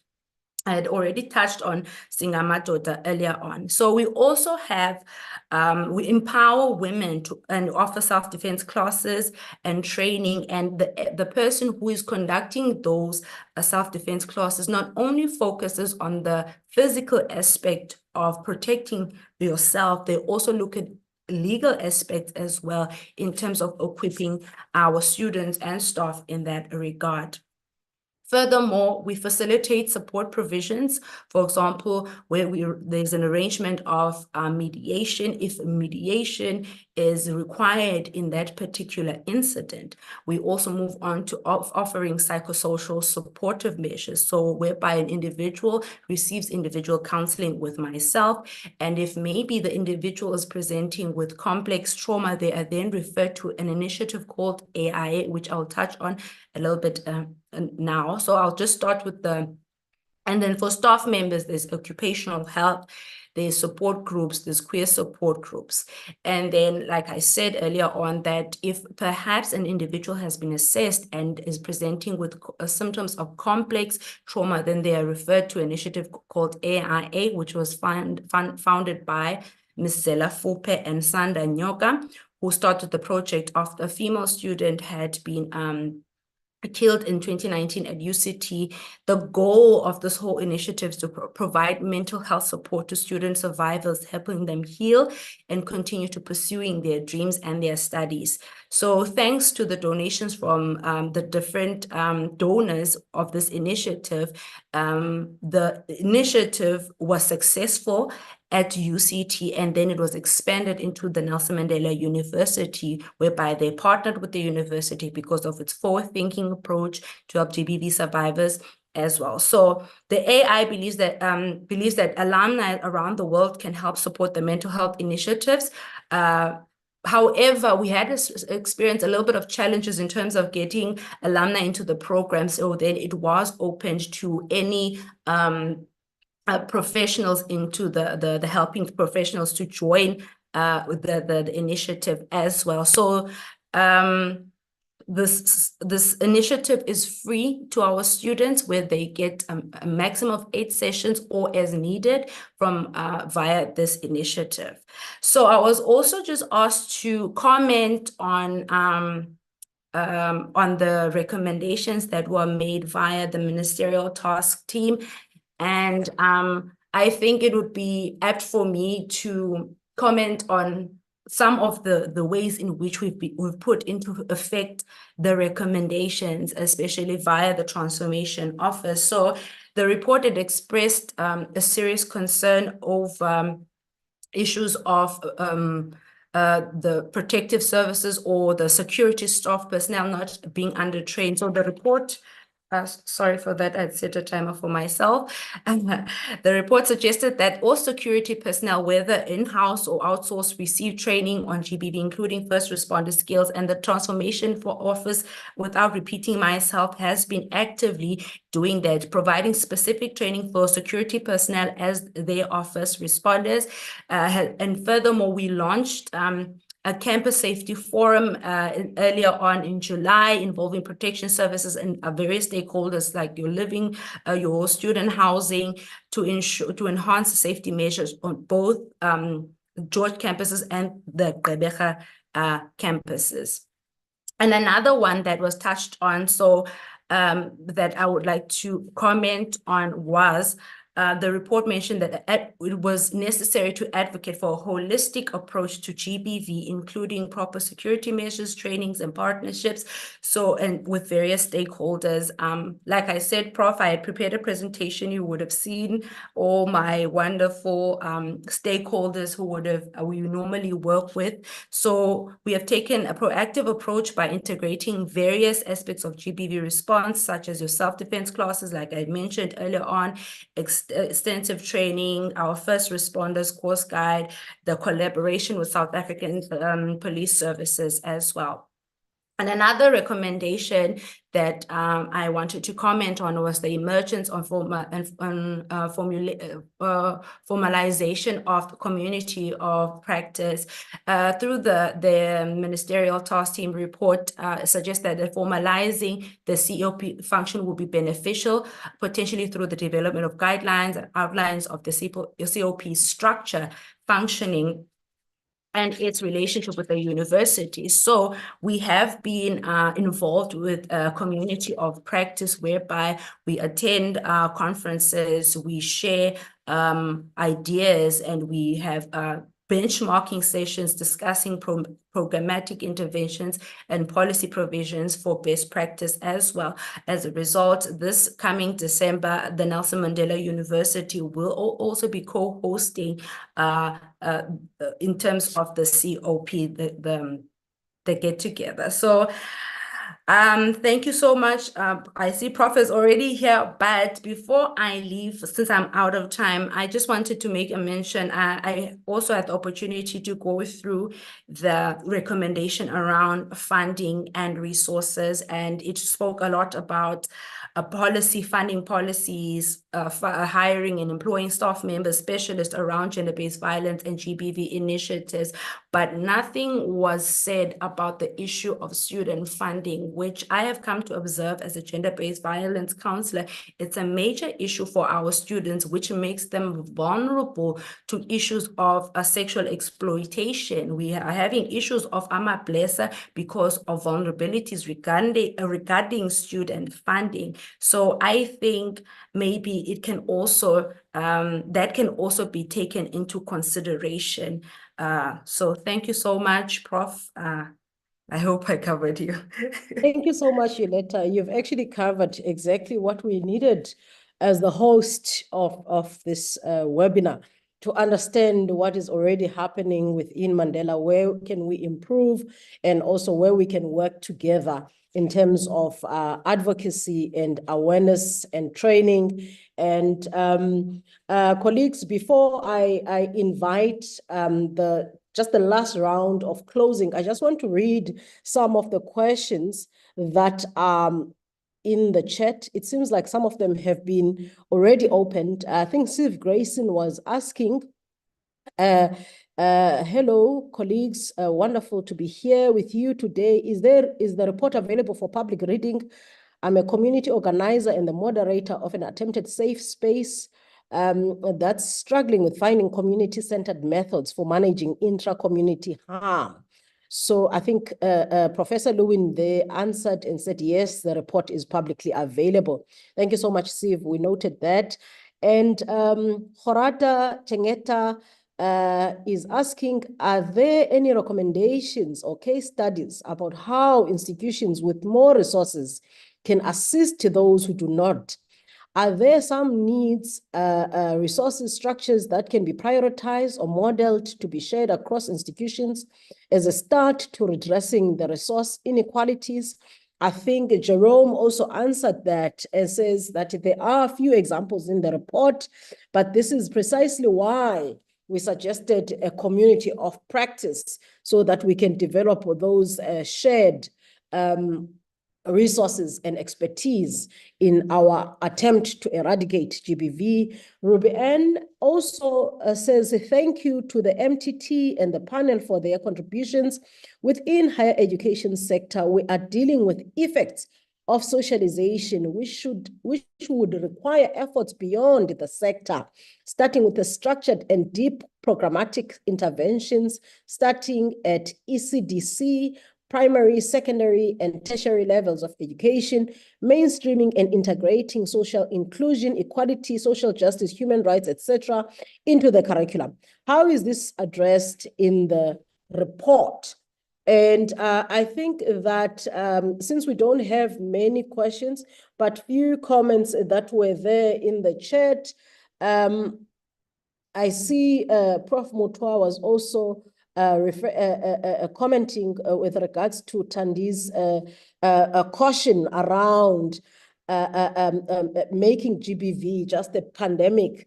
Professor Mutwa says this has a, it can actually take away the responsibilities away from the perpetrators, as we treat this as something that is just widespread and out there in the world without the responsibility taken. So those are some of the questions and the comments on the chats. But I would like to, before I conclude and invite all our panelists, colleagues will be closing exactly at past, I promise.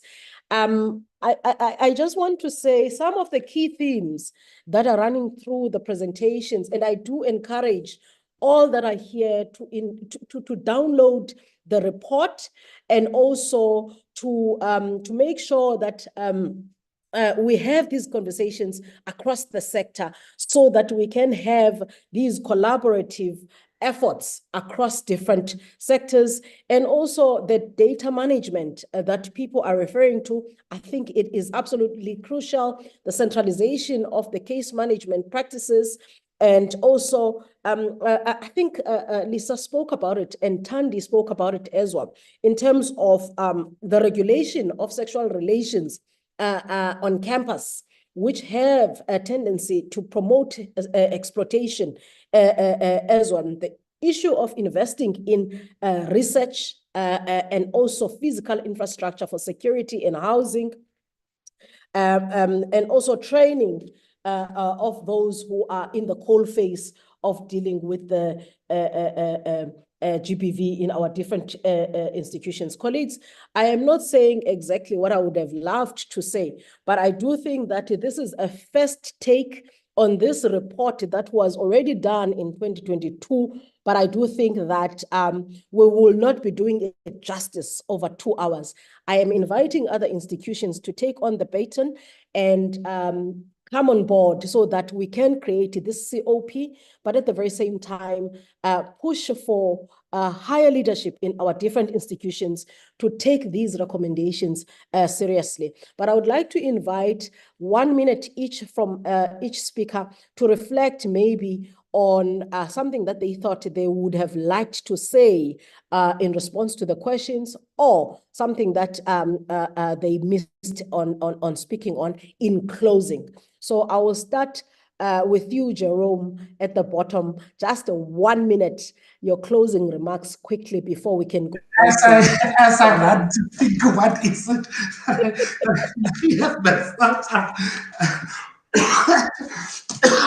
I think maybe in closing is to link to what you've just said. This is just the beginning. I think the report gives a good basic starting point for conversation. It gives deep insight, but it's back to the point that I think the Vice Chancellor made around courageous leadership. And if I think about the conversations, the methodology, the bringing in the various voices of the constituencies, I think there was a cry for boldness, for courageous leadership. And I think if each one of us take this on in our different spaces, then perhaps we can begin to shift the needle. So thank you for having hosted this. And I think this is part of that bold, courageous leadership, putting yourself out there. And I've certainly agitated my institution as well for us to take this further. Thank you. Thank you so much, Jerome. I'd like to call in Faith, just 1 minute, Faith, something that you think we should hear that you missed or reflect on. Personally, I don't have anything that I've missed, but I do want to say that it's very crucial that we work together on ensuring that these recommendations are implemented, because they are actually focusing on a lot of gaps that have always been an issue on the ground. But if we can ensure that we work together as the different institutions in ensuring that those recommendations okay, then it's a good start into eradicating this issue of gender-based violence. Thank you so much. Thank you so much, Faith. Yoletta? Thank you so much, Prof. On my side, I would like to just commend the university, first of all, especially on the 2 recommendations that I spoke on, that we are making strides. However, yes, we are met with our fair share of challenges along the way, but I think we are on the way. We are heading in the right directions, especially with the recognitions of the recommendations that were shared today. Thank you so much. Let me get 1 minute also from Lisa Vetten, if you can come in. Thanks, Babalwa. I think just one suggestion I would add to the question of resources. I mean, one fairly practical option would be for universities to share, for example, members of the chairpersons of their disciplinary panels, for instance, or people to sit on panels. That might be quite practical to institute. And I think in addition to the community of practice, it would also be useful to think about how academics could also work together around thinking through some of these questions about research. For example, I've recently been working with others on an online survey.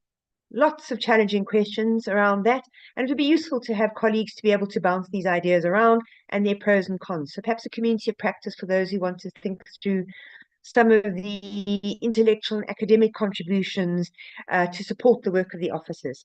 Thank you. Thank you so much, Lisa. Thandi? Thank you, Prof.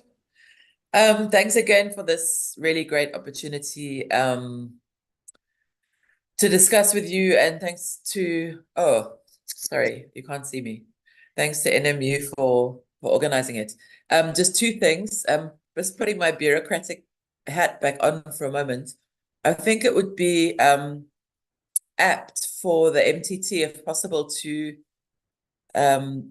maybe seek an audience with the new minister just to discuss the report and maybe focus on some of the more practical recommendations around how the DHET can take forward the report. Obviously, the senior officials, perhaps through that. I know that Prof. Mutwa, the MTT is long overdue, and we did, it's long finished, and we did have the meeting with Minister Nzimande, but that could be one possible way of starting some of the conversations.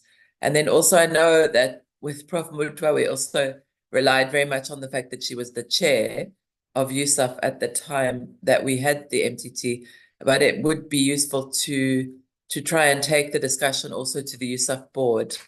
Maybe you can advise on that. I know Prof. Peterson is now the chair, but I'm sure he'd be open to that, just to think through some of those practicalities. Otherwise, I'm done. Thanks so much for organizing this, Babs. Thank you so much, Thandi. It's always a pleasure to have you colleagues here. And I would like to invite the judge, maybe the last few comments before we can invite the Deputy Chair of Council. Thanks, Babs. One thing that struck me as I was reading the report is the part that says that policy on its own does not encourage the laying of charges. And I was thinking that on its own, really, policy will not get you the results that you get. And I often think sometimes when I'm at work and when sentencing people who've committed these heinous offenses, that we hand down long sentences every day. The jails are full, but people still don't stop committing these crimes. And then I was thinking that perhaps the strength of this process is that it is informal, and it also harnesses the benefits of working as a community, and therefore I think this might be a stronger, in a sense, way of attacking this enemy. I would just highlight that perhaps we also need to focus or pay more attention on aspects that would protect the integrity of the processes. For example, how I couldn't get anything that indicates how those that are accused of gender-based violence are handled when these complaints come in. So we would need training in that, anything that can protect or enhance the integrity of these processes. Thank you. Thanks. Thank you so much, Judge Dambuza. I would like to invite our Vice Chancellor, Professor Mutwa, just to give the last word. She was the chair of the MTT after all, and she gave us a very clear, a clarion call, but also reflective piece earlier on. And I would really appreciate, Prof, if you can just give us a minute or so of something that is currently in your mind around this report. No, thanks, Babs. I just always return to these matters of courage because this is a difficult, it's not a management issue. This is a leadership issue. This separates managers from leaders. So I certainly think that the question of courage to take the work forward. And Lisa did say that we don't want to come here a few years later and do other MTTs and do new reports. So it is important that we ask quite pointedly that we have got the MTT report. Everyone today has agreed that it has path-breaking recommendations, but we need to ask the so what question. And I think that has got both bureaucratic implications and strategic implications that Thandi also referred to. So I think that we need to think very carefully. I think we can't jump over that. We need to sit, perhaps as MTT or that reference group that I was suggesting, to consider what is it that we want to do. And I do, just after listening to Faith also, and Yoletta, feel that sometimes we do not pointedly and continuously and deliberately engage with the student community when we craft the responses to these vexing problems that we face as universities. I want to thank the MTT Babs and our council for they need not have taken up this kind of debate today. And certainly, I think it's very exemplary, and I hope our other universities could follow suit as well. I'm not a chair at USAF anymore, but I'm still in the board. And I am positive that the colleagues at USAF would like this effort not to be wasted. So I'm very, very prepared to work hand in hand with my colleagues to move things forward. Thank you very much, Babs. Thank you so much, Prof. Mutwa. I think with those few words, we would like to thank you for your courageous leadership also in leading this process that took quite a number of years, but none of us got tired because of the kind of leadership that you also provided. And also, I just want to mention that now we are moving to our Deputy Chair of Council to give us just the closing remarks, Ms. Michelle Mbaco. She is an educator by profession. She taught in commercial subjects at high school in Nelson Mandela Bay Metro, and later served as official in the Department of Education, where she held various positions. I'm not going to read all the bio, Deputy Chair, but you have heard the comments about the report and what we're trying to do within Mandela and also across the sector. Maybe if you can come in and close it for us. Thank you very much. Thank you, Prof. And you made my job so easy, because really, let me start by saying thank you to you for the way in which you really managed this discussion, which is also clear that it is such an important discussion to have. And really, I would like to echo the words of our Vice Chancellor, Prof. Mutwa, who's also the chair of the MTT.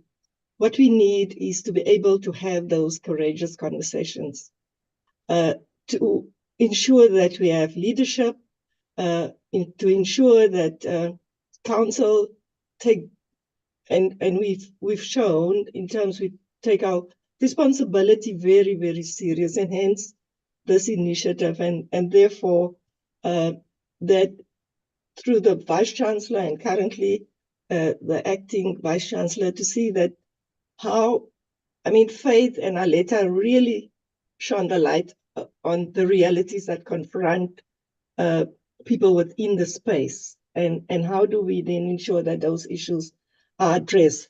But I think also, before I thank colleagues, because I just want to comment, is also, I think importantly, we've met here today, and the information again showed us where we are as not only as a university and universities, but as a country. So how do we, in particular those of us that attended and had the opportunity, and I think to just have a bite of what is in the report, that we engage also within our communities, wherever and how we define our communities, to ensure that we have these courageous conversations, to ensure that we really engage and go beyond just talking about what it is that confronts us. I want to thank, in particular, Faith for raising the realities of what, the challenges also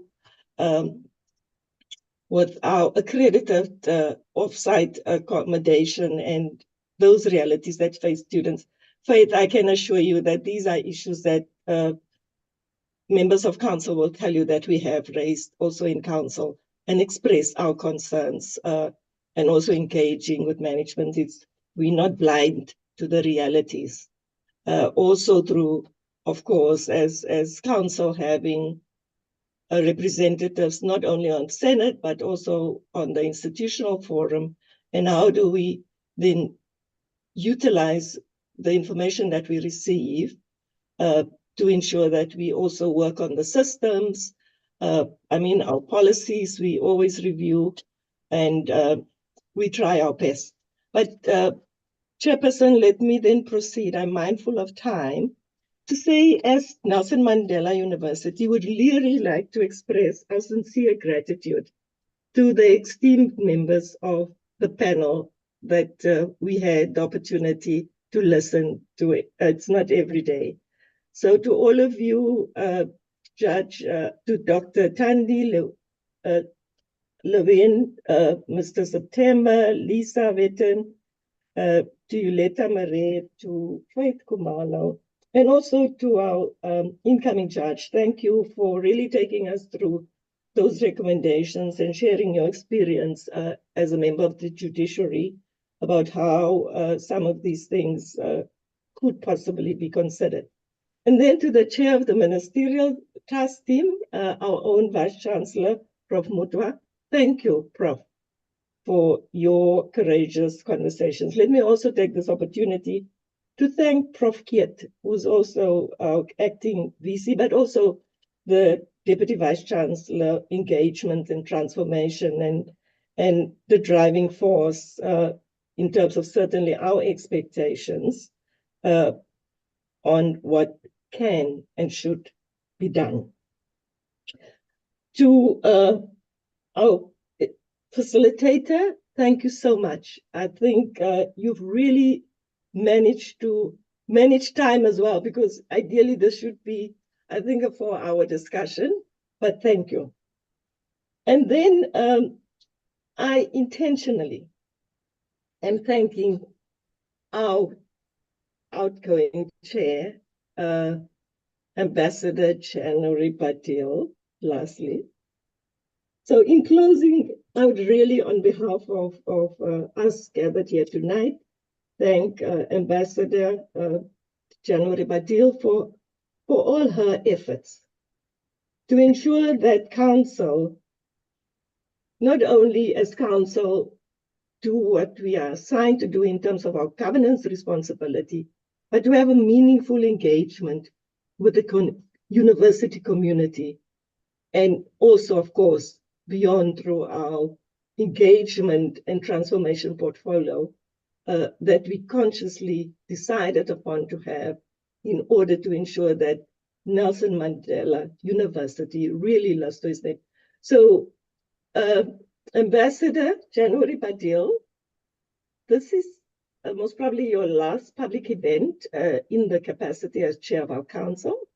And I think the emphasis is that in this capacity, but certainly we hope and trust that we will be able, we know you are also very conscious in terms of the university, and therefore you also have been part of a project to ensure that we address period poverty within the university.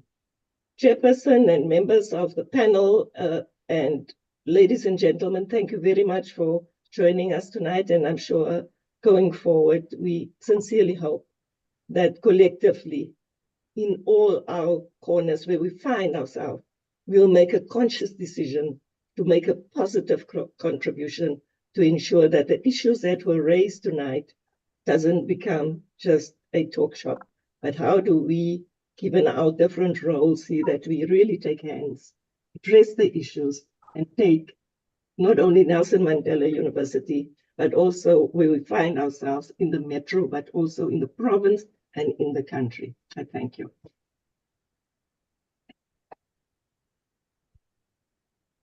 And of course, to our attendees, I see we've lost a number of people. Thank you so much. Thank you. Thank you. Otherwise, we would have been talking to ourselves, and we don't want that to happen. So thank you, and have a wonderful evening. Thank you so much. Good night, colleagues. Travel safely to those who are Thank traveling. you. Bye. Thank you. Thank you, Chair. Thank Bye. you. Bye. Chair. Good night, colleagues. Thank you so much, Babs and colleagues. Bye-bye. Bye. Thank you. Bye-bye.